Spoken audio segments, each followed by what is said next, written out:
우리의 생사 화복을 주관하시고 우리의 안고 섬을 다하시는 주님, 주님께 무한한 감사와 찬양을 드립니다. 이 시간 주님께서 저희들에게 베푸신 은혜를 묵상합니다. 저희 삶을 처음부터 끝까지 간통하고 있는 하나님의 은혜가 저희에게는 무감각하고 감사가 멀어지며 당연한 것처럼 여겨질 때가 많음을 이 시간 고백합니다. 머리로는 모든 것이 하나님의 은혜라고 인정하지만 마음이 둔해지고 굳어져서 은혜 위에 은혜를, 그 위에 우리의 욕망을 채워주는 기도응답을 바랄 때가 더 많음을 인정합니다. 갚을 길 없는 은혜의 빚진 자로서 초심으로 돌아가 하나님을 향한 방향성을 바로 세우고 주님 은혜에 감사하며 겸손한 자세로 살아가고 싶습니다. 교만한 저희 마음을 깨뜨려 주시고 새롭게 하여 주시기를 간절히 바랍니다. 오늘 말씀을 들고 단위에 서신 임대영 목사님께 늘 함께해 주시며 영역 간의 강건함과 평안함을 허락하시고 말씀 전하실 때 성령님께서 함께 하셔서 저희 심령을 만지게 도와주시옵소서. 늘 주님과 동행하시기 바라며 예수님 이름으로 기도합니다. 아멘.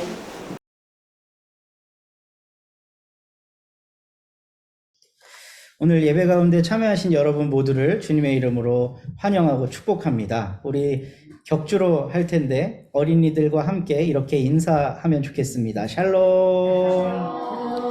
승리하세요. 세상 누구보다 사랑합니다. 네, 우리 사랑의 고백이 넘치는 서로교회 되면 좋겠습니다.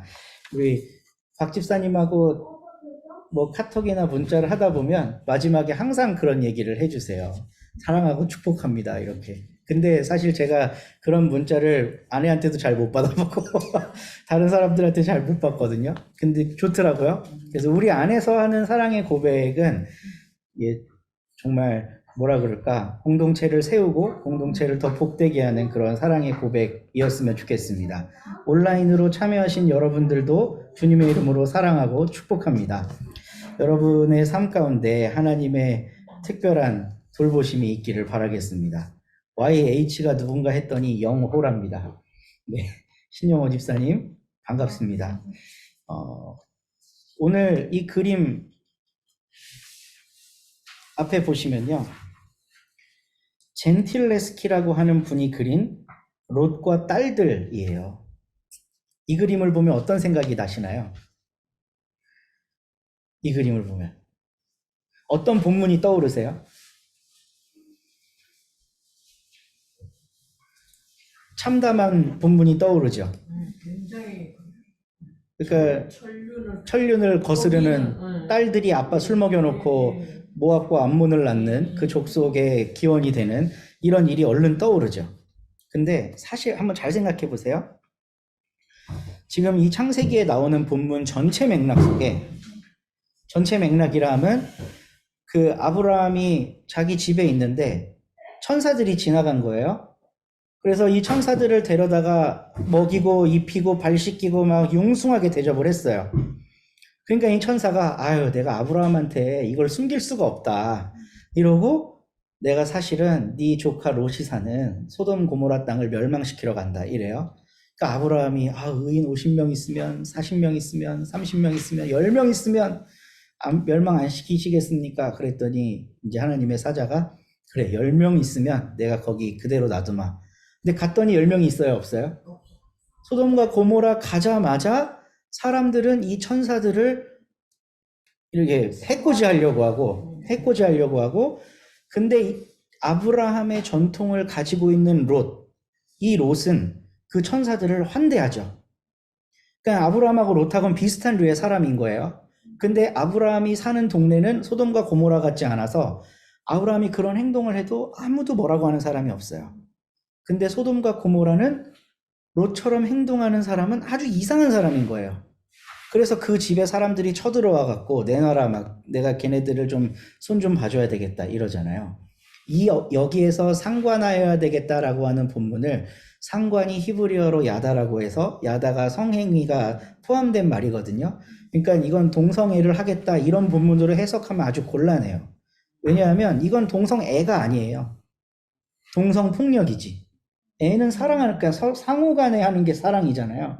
근데 여기에 나오는 본문은 분명하게 일방적으로 폭력을 행사하겠다는 이야기예요. 저들이 원하든 원하지 않든.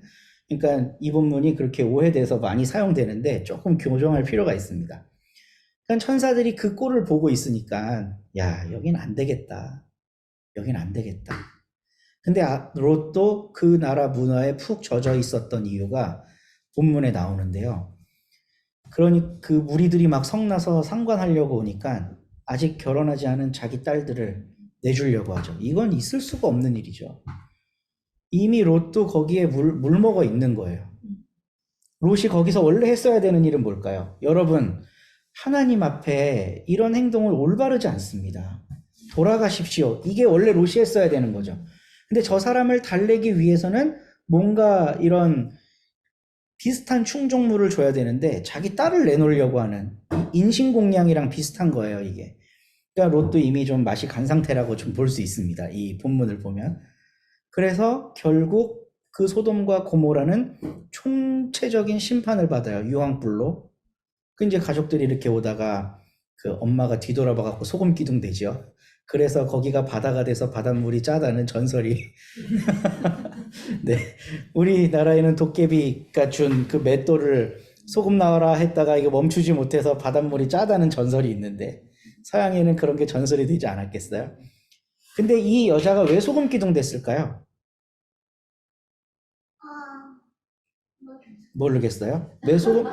뭐 거의 너무 분명한데 과거에 자기가 누리던 물질 문명에 대해서 포기가 안 되는 거예요. 소돔과 고모라가 악해도 거긴 풍족한 곳이었거든요. 애굽과 같은 곳이다라고 성경에 나와 있어요. 그러니까 풍요로움에 대한 끊임없는 동경. 그냥 다시 돌아보는 거지. 아, 저거 어떻게 아까워서. 그러니까 그런 사람은 새로운 땅에 가서 살 자격이 없다는 거예요. 그래서 어쨌든 아내는 이제 제껴졌고 이 아버지와 딸 둘이 탈출에 성공을 했어요. 탈출에 성공한 다음에 이 행위가 일어나는 거예요. 그럼 이 본문 전체를 통해 우리가 알 수 있는 메시지는 뭘까요? 창세기 11장에도 똑같이 나오는데요. 창세기 11장에 바벨탑 사건 이야기가 나와요. 하나님은 하나님과 같아지려고 하는 그 인간 욕망의 총결산인 바벨탑 문명을 가만 놔두지 않고 심판하세요. 그럼 바벨탑 문명 속에 살아남은 사람이 누구냐? 아브라함이에요. 창세기 11장에 아브라함의 족보가 나와요. 그리고 산 곳이 갈대아 우르잖아요. 거기가 바로 바벨탑 문명이 있던 곳입니다. 아브라함네 식구들은 조상 대대로 바벨탑 문명 속에서 살았어요. 근데 하나님이 거기를 심판하시자 아브라함은 거기를 떠나서 새 땅으로 가죠. 아브라함한테는 이미 경험이 있어요. 도시 문명. 이 도시 문명이라고 하는 것이 만들어낸 탐욕의 집합체를 하나님은 결코 용납하지 않으시는구나. 그래서 아브라함은 잠깐 정신 나가갖고 애굽에 갔다 오기도 하지만 결국은 가나안 땅에 정착하고 살거든요. 그 하나님의 뜻을 받들면서. 근데 초장부터 조카 롯은 다시 도시 문명으로 가요. 그러니까 이 본문 전체가 하려고 하는 말은 인간의 이기심이 집약된 도시 문명에 대한 하나님의 시선이지 결코 롯과 딸이 이런 짓을 했다는 거에 포커스를 맞추고 있지 않아요. 이건 뒷담화예요. 뒷담화. 이야기에는 메인이 있고 그 메인에 곁들인 재밌는 소스들이 있잖아요. 이건 주와 객이 있는 건데 이 본문 전체에서의 주는 하나님이 이 도시를 어떻게 보고 계시냐. 이 타락한 물질 문명 이 세계를 어떻게 보고 계시냐가 주지 이 뒤에 게 주가 아니라는 거예요. 근데 화가들은 대중들이 호응해줘야 먹고 살잖아요. 그러니까 어떤 그림을 그리냐면요. 이 두 번째 페이지에 있는 그림을 보십시오. 제가 좀 선정적이라서 되게 조그맣게 넣었는데요. 첫 번째 그림은 부테바일이라고 하는 사람이 그린 그림이에요. 이 사람은 뭐 네덜란드의 매너리즘 화가여갖고요. 그냥 훌러덩 벗겨버리는데 아주 도사입니다. 그냥 다 벗겨놔요. 근데 이상하게 한 사람만 안 벗고 있죠. 롯은 안 벗고 있어요. 그러니까 마치 롯은 신사처럼 딱 입고 아주 멋있게 이렇게 술 한잔 먹고 있는 모습으로 그려놓고 딸들을 음탕하게 그려놔요. 이 그림을 보면서 누가 키득키득거렸을까? 술집을 전전하는 돈 많은 부유한 사람들이 이 그림 보면서 좋겠네 하고 키득키득거리면서 이 그림들을 소비해내지 않았을까요? 가톨릭 신자이면서 궁정 화가이기도 했던 루벤스도 비슷한 류의 그림을 그립니다. 지금 이 밑에 그림은 루벤스의 그림인데요. 딸이 아빠의 오른손을 붙잡아서 자기 어깨에 이렇게 놓고 있고, 그리고 또 다른 딸이 포도주를 따르고 있어요. 근데 저는 처음에 이 그림을 예사롭게 봤었는데 자세히 보니까요, 이 딸이 들고 있는 포도주 잔이 너무 성찬기처럼 보이는 거예요. 중세 시대 때 사용하던 성찬기, 금으로 장식된. 포도주는 우리 기독교 전통에서 주님의 보혈을 의미하잖아요. 이 성찬기처럼 보이는 거예요.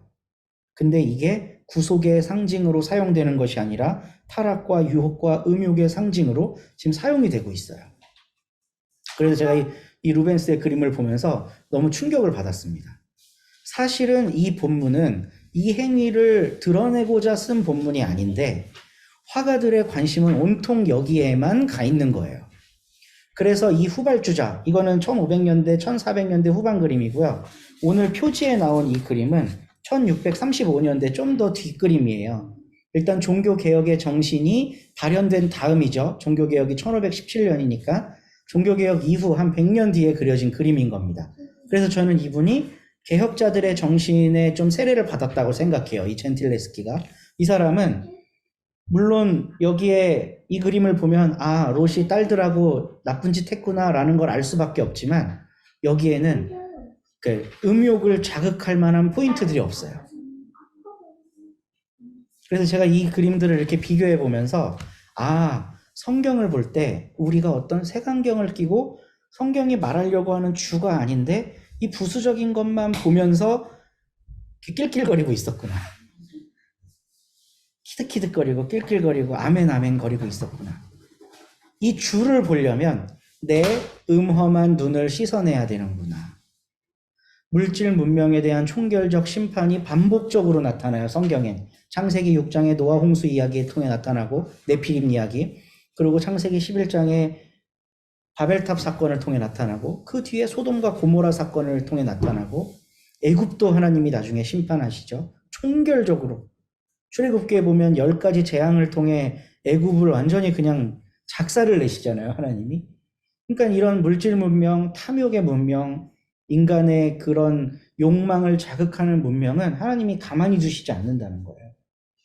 창세기와 모세오경을 통해 반복적으로 계속 나타납니다. 사사기 시대 때도 그래요.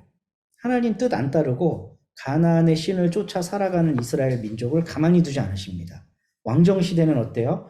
거의 500년을 이어갔던 남북국 왕조가 아수르와 바벨론에 의해서 깡그리 망하잖아요.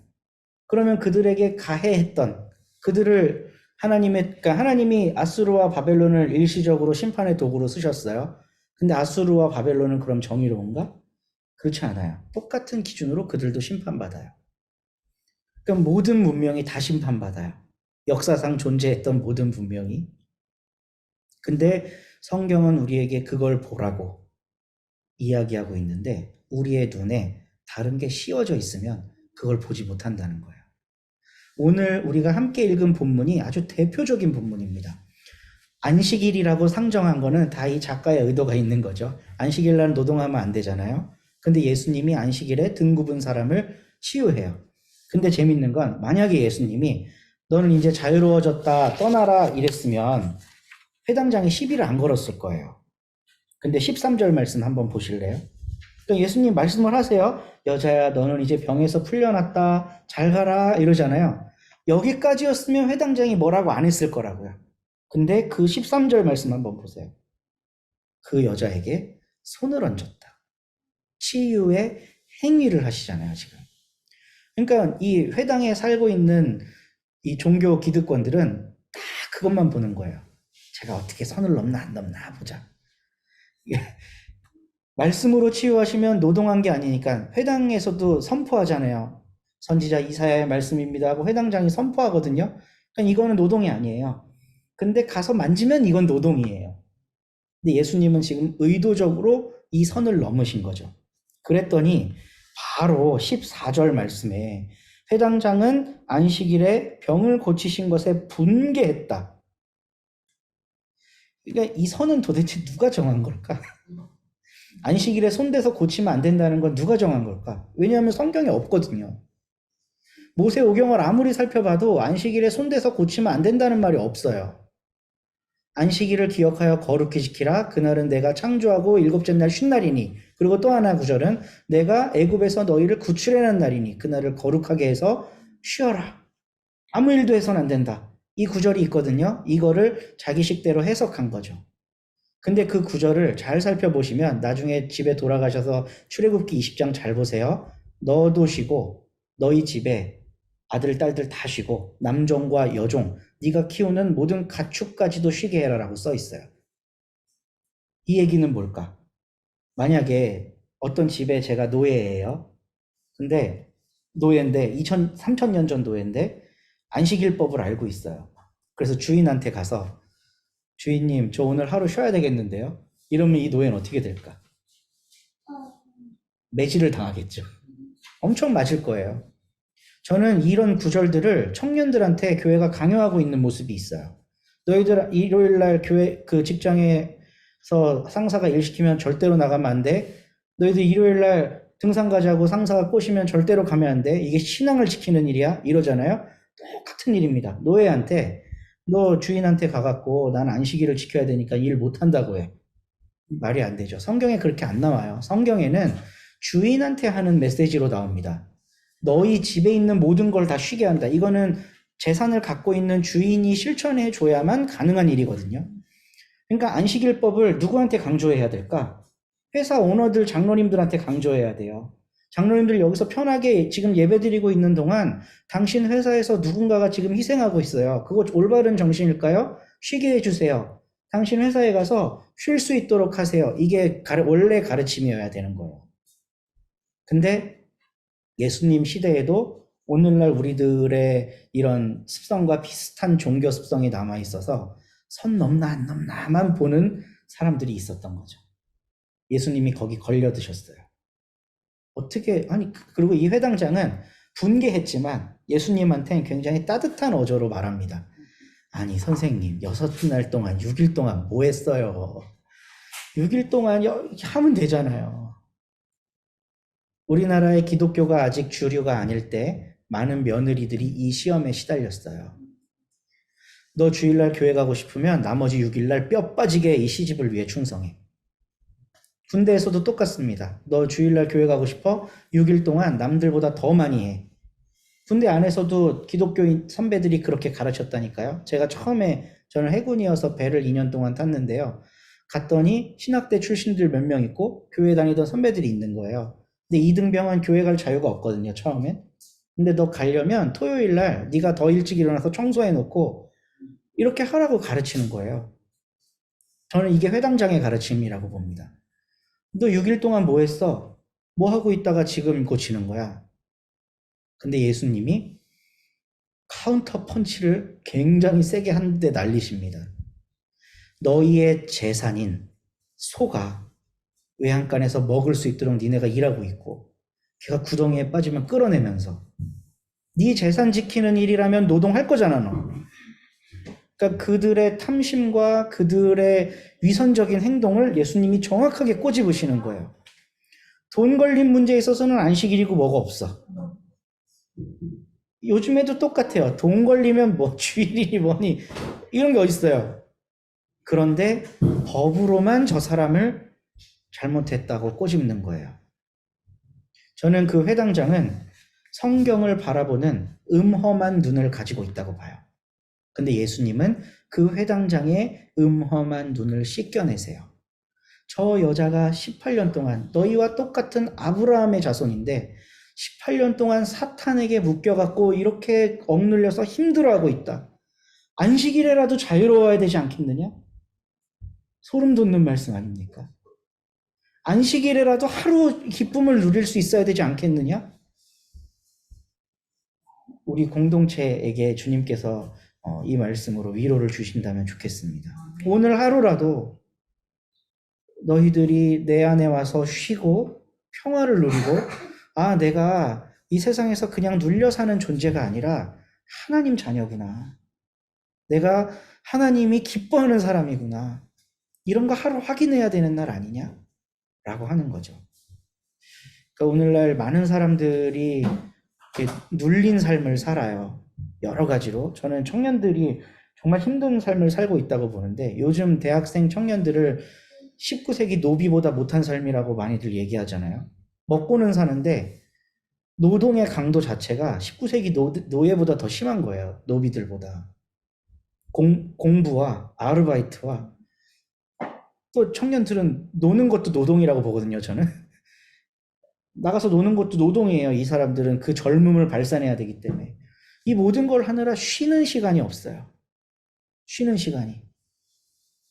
근데 그렇게 눌려 살고 힘들게 살아가는 너희들이 오늘 하루 숨을 돌려야 되지 않겠느냐?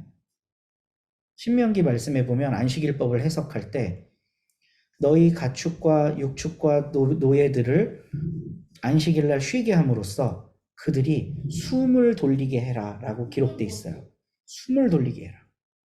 오늘날 우리들에게도 숨 돌릴 틈이 필요합니다. 근데 이 안식일날, 오늘은 안식일이 아니죠. 이 주일날 우리가 정말 영적 쉼과 이런 걸 누리기 위해서 가장 먼저 해야 될 일이 성경을 바라보는 우리의 음험한 눈이 씻겨져야 된다는 거예요.